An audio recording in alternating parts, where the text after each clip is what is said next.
Hi, this is Ruth Theresa with One Inspiring Woman, and today we are talking all things kind of like lighting, sound, tips, hints, suggestions. And I will tell you, this is kind of one of those funny things that I love because it's one of those the best lighting is going to make you feel better, look better in your pictures, in your videos.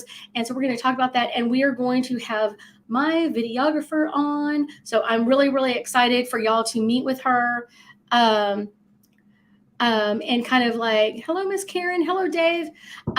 This is going to be a really interesting one. I'm so excited. So let me introduce you to my videographer. This is Miss Iris. Hello, everyone. It's a pleasure to be here. My name is Iris.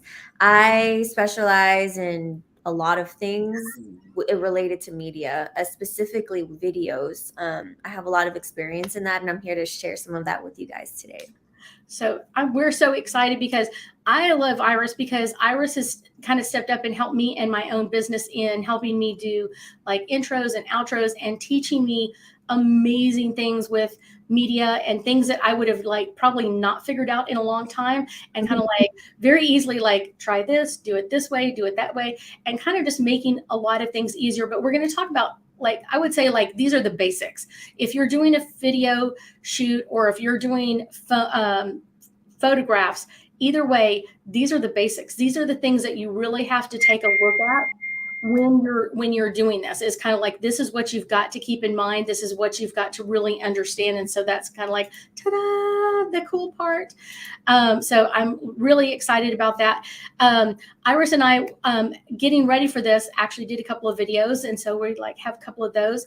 But if you have any questions about lighting or sound, it's one of those like that's a really great one. Make sure you post your question, and we will get to it as quickly as we can.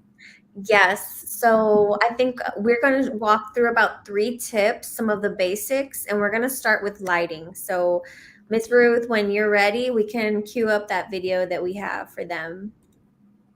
Okay, here we go. So I'm going to walk you guys through this video a bit, and it's all about lighting. And I want you to observe the setup here. We have these overhead lights in her office that we're always combating because overhead lighting is something that can really disturb your essence of your videos. Here, she has a lot of shadows on her face, and that is because the light source is coming directly from above her, like you see right here. And when all of those shadows are highlighted, it can really take away from the focus of the video. In this case, we have studio lights, but in beginner cases, we can always use these handheld lights like this one, especially when you're just working with a simple social media video. See how much her face becomes the center of the photo of the video of the frame now that those shadows are gone versus when it's not there. So this is with it. And then, of course, with the studio lights, that can eliminate a lot of that background shadow. So when we turn them off, those shadows in the back become even darker, like on that shelf behind her. Now, when you're filming outside, using the sun can be super tricky sometimes. You might think this is good lighting, and in a sense, it is. But in the next few seconds, when you see her turn towards the lighting, you'll see that you have to kind of play around with your position. So in this scenario, she's turning towards the light, and her skin and everything just starts glowing more, and the camera adjusts more to her face because now she's facing where the light source is. So, it's kind of like a matter of playing around with things, especially if you don't have your own lighting lights on you.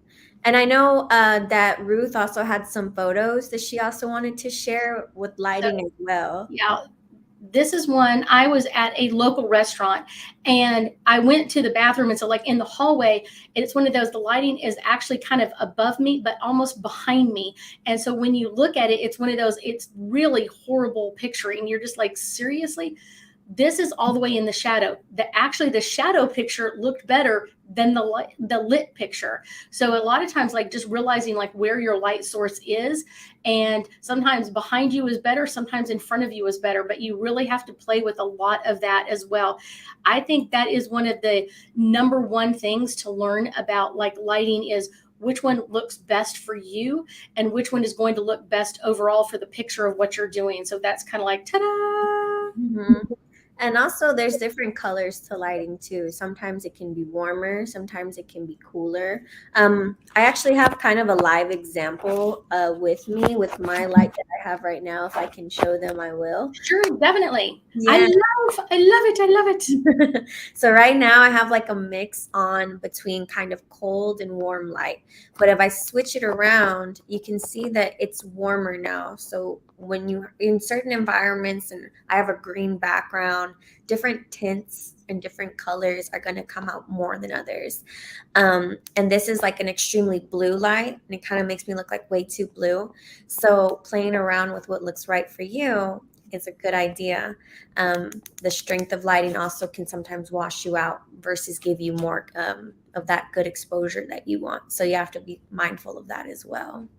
You do. And I think that's kind of one of the fun parts about like playing with the lighting is finding which ones like look best for you, because I always thought like a cool light would look best for me, and then I realized like actually the warmer lights look better. It's one of those I thought, oh, like almost like generically like, oh, that's the answer, cool lights are better. And then you start playing with the lighting and I was like, oh, wait a minute, like this looks totally weird, this looks totally odd. But it's like playing with the lighting. And I'm the same way. I have like a little one that I can hook up to the top of my phone, and it does have the same thing. So it has like different settings on there, like warmer lights, cooler lights. And this, I think both of ours was like under 20 bucks or like right at $25. So they're not super expensive, but it's one of those, it can do a lot. Now I like this one. This is one of Iris's favorites too. She likes everything else. It's easy to use, and it's Easy to use, but it also has like a built-in filter into it. So it's one of those, like, it's instead of being like a super harsh light on you, it's already kind of softened. So that's one of our favorites. And sometimes, I mean, there's so many methods. There's so much like, I guess, strategy when it comes to lighting. Lighting is its own art, especially when you get into cinematography and all the professional junk, you know. But as for beginners, you can always also, if you have like a really, really bright light, for example, you can put it up against a wall and have it bounce up against something white and kind of reflect back at you. I know that's kind of hard to explain, but I'm kind of trying to show you with this book here. It's kind of like white and it kind of absorbs the light, but it also reflects it in a way. So if you have a super bright light, just kind of bounce it off of a wall that's directly in front of you, and the light will come back at you more diffused and softer. But that's kind of like I think people see that more like when you do a professional photography shoot or something like that. They'll have like the different films or different ones. Like they'll have a gold one that's kind of more warm, and then they'll have like a silver that's more cool lighting, and they'll have it kind of like directing the sunlight at you. So it's one of those are kind of like really cool, because it's like even them, they're still playing with it. Like, what does look better? Because it's one of those, like you're saying, the background color, the color of the person you're trying to photograph, whatever background is behind them, whatever clothes they have on, all of that has to be taken into consideration. I actually get teased a lot because when I have clients come in, they'll see my big photo lights in here and they're like, oh my gosh, you're all professional. The two of these together cost $40. It was not like, it was not like, oh my gosh. It's one of those, they were not expensive. There are expensive ones. Like I could have gone up to thousands of dollars, whatever else. Like, of course I would not do that, but I would say you could, if you wanted to. That's kind of the cool part about this is you can go as high or as low as your budget is. But if you're going to be doing films at some point or photography, it's one of those really invest, especially even if you're a beginner. Like when I first had my YouTube channel, I did not have any of this. I have learned kind of that kind of scope of things, but Iris has really helped to kind of like fine tune things and really make sure that I'm looking at things more like a videographer is sometimes than I am just the subject of it. It's really hard to be everything in one, but that's what we have to be these days. And they sell the kits at Best Buy or on Amazon, and it comes with like a phone holder with a mount, and sometimes it comes with a light that you can put, and so it holds your phone, it holds your light all on one tripod now. And that's something that's super handy, especially if you want to just get into making quick videos for social media. Yeah. And I will tell people, like, even if you're not going to do it on social media, even if you're not going to do a Facebook page or a YouTube channel or whatever else, having the basics. Anytime you have a website, you have got to have an introductory. People need to see you in action. They need to see you like, hi, my name is Ruth, or hi, my name is Iris. They need to see you so they can connect with you. Mm-hmm. And it doesn't have to be a super long video. It needs to be a video so they can see who you are. And that helps them connect to your energy as well. Mm-hmm, mm-hmm. Yes, I think having the proper representation on camera is very, very important. Miss Ruth will tell you that. I'm always trying to make sure that she says things right and naturally too, because that's a big part of it as well. Yeah. Well, and I will say kind of one of the things that I will say is that I didn't understand at the beginning is sound. Mm-hmm. This is my favorite. This is my favorite one. And a lot of people laugh because when I go out and I'll do things on site, like earlier this week, I went to one of the oldest cemeteries in Houston to do some video and stuff like that. And the person I was with, they were like, oh my gosh, it looks like a dead mouse or something like that on there. I just laughed and I was like, this is so important. Like this can come off as well, but it's one of those. So this is just the microphone. Just plain Jane microphone. What this does is keep the wind away from it. So when I'm outdoors, it keeps so it doesn't, you don't hear the kind of blowing in the background. And it really does. And having like sometimes when we do videos, we have more than one sound source. So we will have more than one device picking up the sound. That's how important sound is, and having it from different lengths from you. Sometimes I have a clip-on mic. Sometimes I have my digital recorder in my hand and other things. So it's one of those, it's coming in from different wavelengths. So it's one of those, like we can pick and choose, like this part sounded better on this one and this part sounded better on this part. So kind of like picking and choosing where you're at and the sound. And a lot of people think like, well, if I talk louder, it's better. And it's not. It's talking at a regular tone of voice, in a regular voice, not too fast, because I can talk really, really fast. If you really want me to, I can go. And then I can talk really slow. Either like too fast or too slow does not work. It's more about the quality of the sound. Can the person understand what you're saying, what you're doing? So let's say hi to a couple of people. We've got Natbug on Instagram, and we've got Chavez on there as well. Hi, guys. And then on YouTube, we have Miss Carmen and then Miss Kathy. So if you are on, I've got some other ones that are on that haven't said hello yet. So if you are there and want to say hi, or if you have any questions about lighting or sound, I've got my professional. Here. She is amazing. I guarantee you, she is just fabulous. And I often think of like other people. I have like very sadly kind of had to sell her into slavery at times. I'm just joking. People, because someone will be like, wow, I really love that video. And I'm like, I didn't do it. It was Iris. Yeah. Talk to Iris, because that's like that's what she does really well, is like she puts that together so that you can advertise your business, you can look at things differently, and kind of like, okay, here an intro video on you, like we were just talking about, an intro video for your website. People need to see you. They need to see you in action. They need to see what you look like so they can connect to you in some amazing ways. And I think that's the really cool part. But that's kind of what Iris does, not only for me, but with many, many businesses. But I will say also she has like her own ideas about doing video. She does a lot of documentaries. So she has like a wide x-ray of kind of like what to do, how to do things, and how to break things down. So crazy people like me don't go, what? What? Yes. And I thank you for that. And I will say that in all my experience with video, the hardest part about video is not video, it's audio. And what you were saying about audio is true.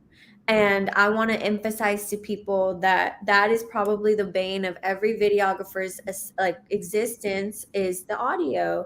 And on big professional sets, we have somebody that actually their only job is to monitor the audio, because if you have bad audio, especially in a higher end production, in a commercial setting or in a movie setting, then you don't have the shot.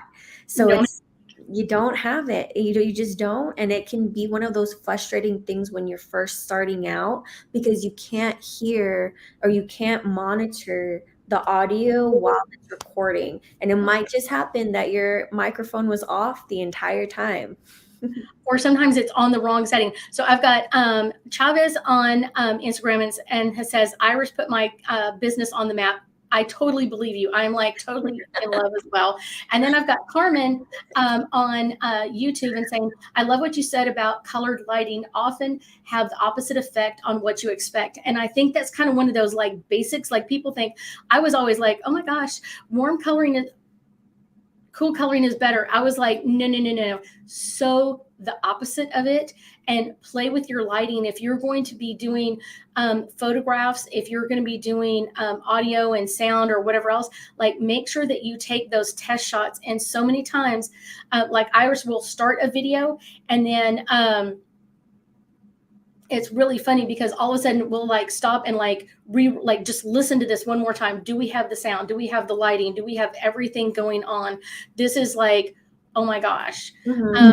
I see I've got Karen on and she's saying hi. Like, I love this. Y'all are like so amazing. If y'all have questions about lighting, if there's anything that you would really like to know, this is the basics. This is like lighting 101, sound 101.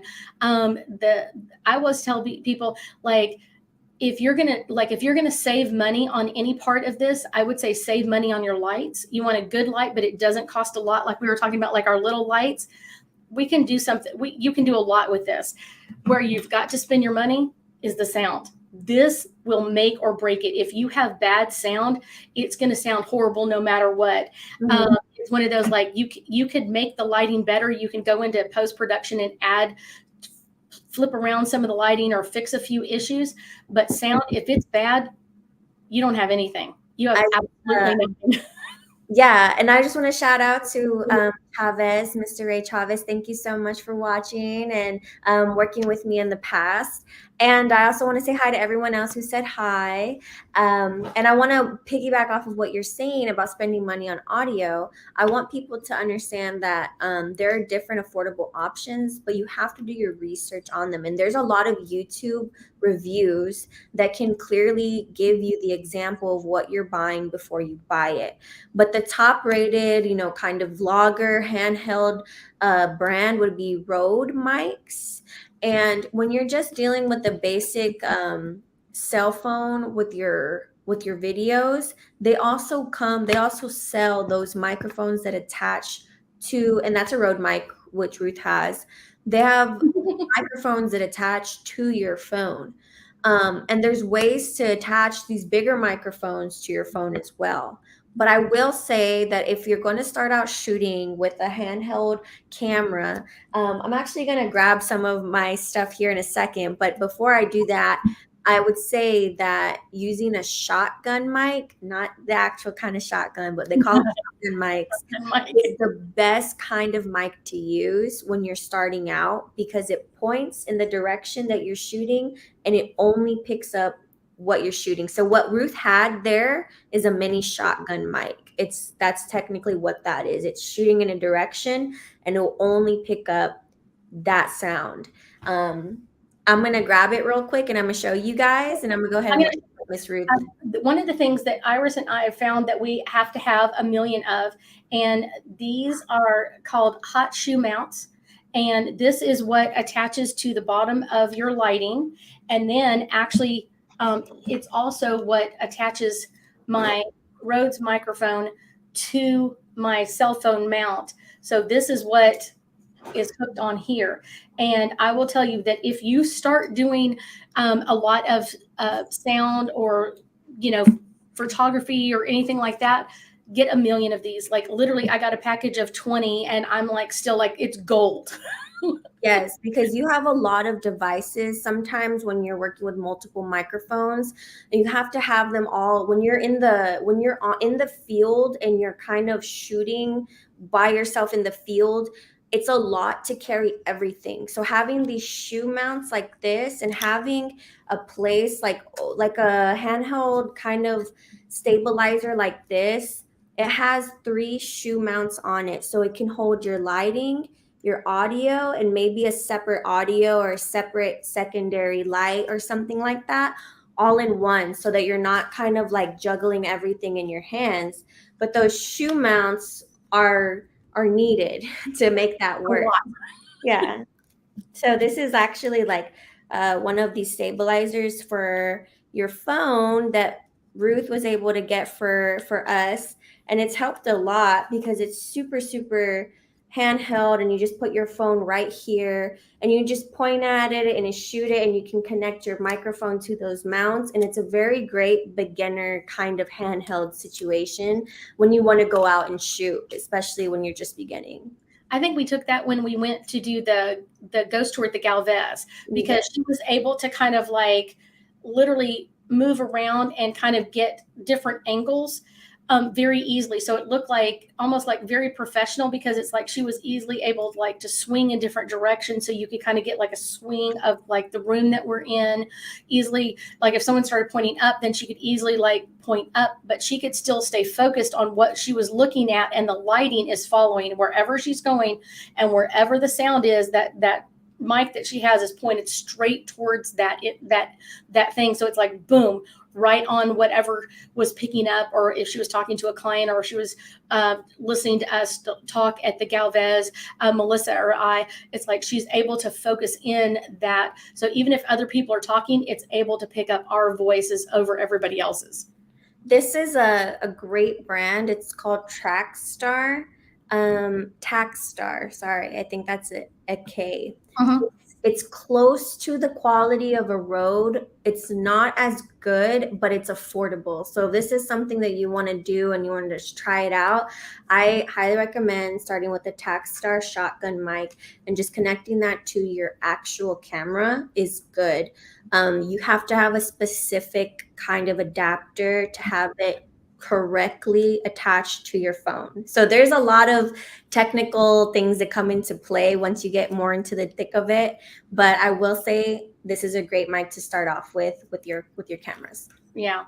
I will say one of the things that I have found too is sometimes like when I'm filming by myself, like I was at the cemetery earlier this week, and being able to go back and watch the video while I was there, making sure I had the sound, making sure the lighting was okay, or where I was at was well lit, because you don't want to do a video and have like completely dark screen or too many shadows or anything like that. And a lot of times like you think you look good, but it's one of those, when you review it in the camera screen, it can look completely different on screen than it does in real life. So that is just one of those basics. So test your equipment. We found out we fell in love with hot shoe mounts when we were trying to get ready for the Galvez, and it was like no place in Sugarland had them. Like nobody had them. It was like, oh my gosh. So it's one of those, make sure that you have everything practiced, everything in line before you try to go and do an online shoot or go shoot something in the park. Even if you're just doing like lighting or video for your family or family reunions or any, like it doesn't have to be like business wise, it can be, but it's like practice ahead of time, making sure that everybody's turned and looking at the right direction can really change the whole flavor of a picture. Mm-hmm.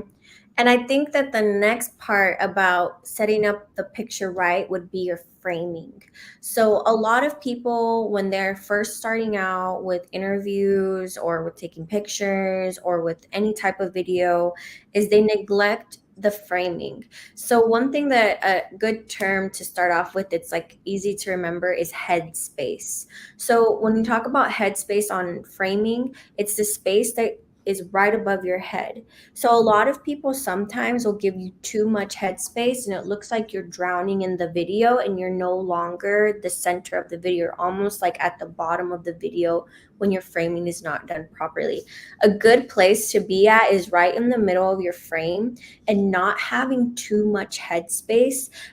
Otherwise, it takes away from the center. You want your subject to be in center, depending on what you're shooting, of course.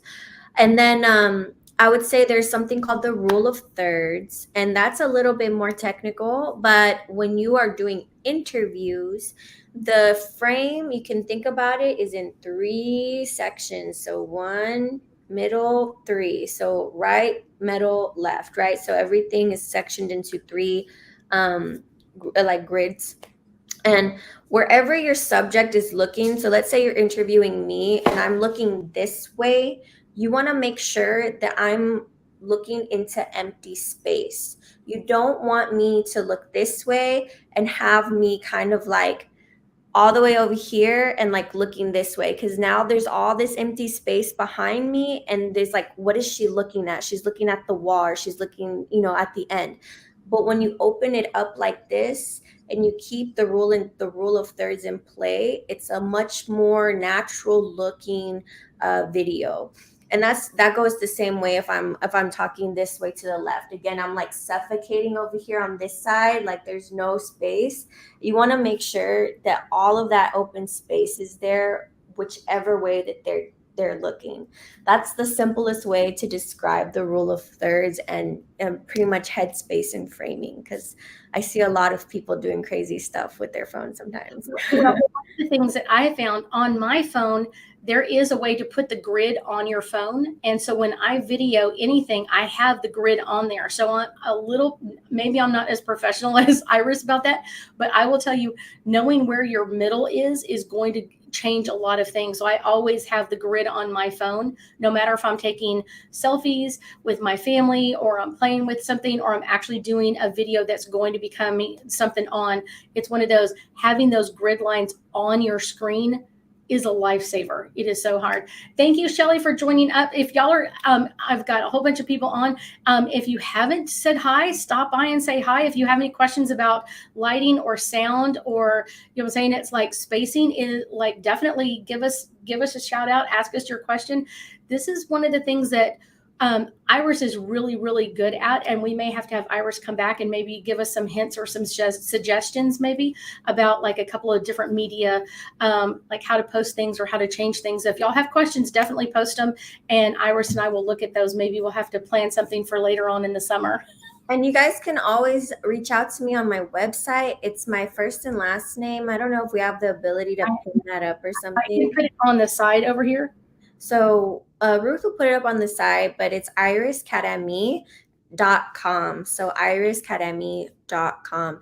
And she's going to put that up on the side, and it's iriskarami.com. And you can see some of my recent work, some of the recent documentaries I'm working on, some of my past work from reporting and journalism, as well as commercial production as well. So you can see that. You can contact me and I can help you with your needs. If it's a photo, if it's a video, if it's an interview, I can help you. So get in touch with me if you have any questions afterwards. That's kind of the cool part about Iris, is no matter what you're up for, she's up for it.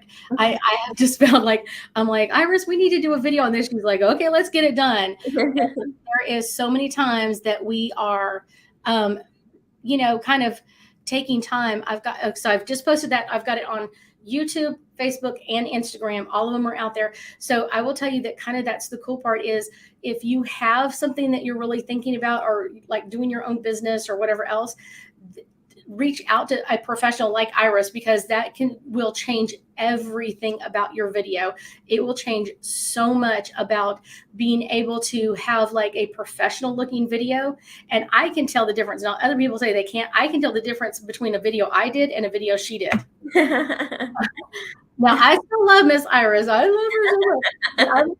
There's a professional that's, like looking at it, they're scoping it out differently than I would. And some of the times I'll be like, I want to pick that picture, and I'll just leave it like, okay, she knows better. And a lot of times, like, people say like, wow, that was so beautiful and I loved it. And I'm just like, I didn't like that as much. But it's like, that's the professional eye compared to someone who's not a professional.